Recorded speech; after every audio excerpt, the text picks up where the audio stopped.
Hello everyone, welcome to Savitri institute. अगर आप लोग इस चैनल पे पहली बार हैं तो चैनल को सब्सक्राइब कर लीजिए।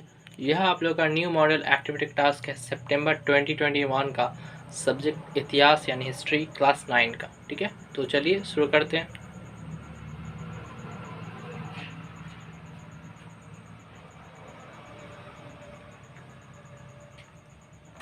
पहला नंबर है स्तंभ क को स्तंभ ख से मिला है। ठीक है, तो स्तंभ क में पहला नंबर वारसाई की संधि, दूसरा नंबर महामंदी, तीसरा नंबर 14 पॉइंट्स, चौथा नंबर स्पेनिश गृह युद्ध। ठीक है, तो स्तंभ ख में दिया गया है पहला नंबर 1936 ईस्वी, दूसरा 1918 ईस्वी, तीसरा 1919 ईस्वी, चौथा 1929 ईस्वी। ठीक है, आप लोगों का इसका आंसर यहाँ पे दे दिया गया। ठीक है,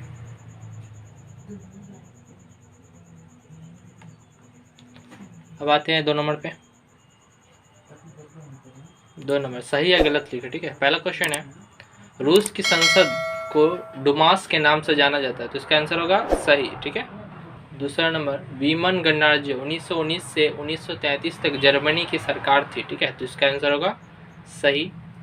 तीसरा नंबर लेनिन द्वारा 14 पॉइंट्स के सिद्धांत यानी प्रिंसिपल ऑफ 14 पॉइंट्स की घोषणा की गई थी। ठीक है, तो इसका आंसर होगा गलत। चौथा नंबर राष्ट्र संघ का विकास द्वितीय विश्व युद्ध के बाद हुआ था। ठीक है, तो इसका आंसर भी होगा गलत। अब आते हैं तीसरा नंबर पे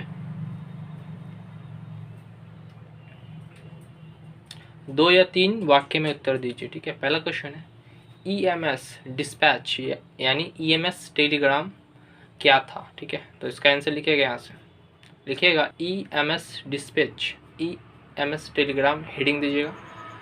13 जुलाई 1870 ईस्वी में फर्सिया के राजा विलियम प्रथम एम्स नामक स्थान से जर्मनी के प्रधानमंत्री बिस्मार्क को टेलीग्राम के द्वारा सूचित किया गया था। इस टेलीग्राम में फ्रांस के नेपोलियन तृतीय के दूत बेनोदित के साथ राजा विलियम प्रथम के अलग आलोचना का संक्षिप्त विवरण था। इसे ही इतिहास में या में ईएमएस टेलीग्राम कहते हैं। ठीक है, यहाँ तक लिखिएगा।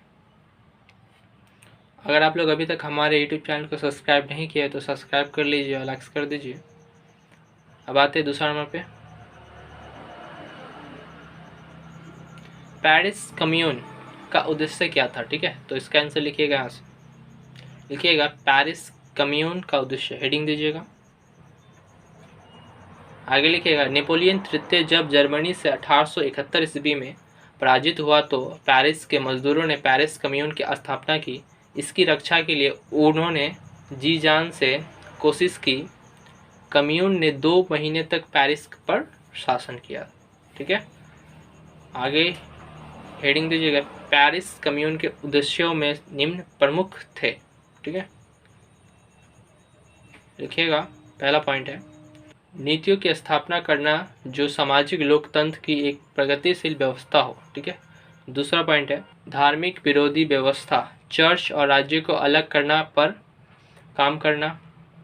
तीसरा नंबर आत्मनीति पर ध्यान केंद्रित करना, घेराबंदी के दौरान किराए की छूट की व्यवस्था करना। ओके, यहाँ पे एक ही बार लिखिएगा करना। चौथा नंबर बाल श्रम का उन्मूलन करना। पांचवा नंबर कर्मचारियों का उसके मालिक द्वारा परित्यक्त उद्यम को लेने का अधिकार देना। ठीक है, तो इसका आंसर लिखिएगा यहाँ तक। ओके, तो जब आगे बढ़ते हैं चौथा नंबर 7 या 8 वाक्य में उत्तर दे। ठीक है, तो क्वेश्चन है जर्मनी के एकीकरण में बिस्मार्क की क्या भूमिका थी। ठीक है, तो इसका आंसर लिखिएगा, यहाँ से हेडिंग दीजिएगा जर्मनी के एकीकरण में बिस्मार्क की भूमिका। ठीक है, लिखिएगा सन 1862 ईस्वी के सितंबर महीने में ऑटो वॉन बिस्मार्क पर्शिया का प्रधानमंत्री बना। वे एक धुरंधर राजनीतिज्ञ थे। इससे जर्मनी के एकीकरण आंदोलन में एक नए अध्याय की शुरुआत हुई। आगे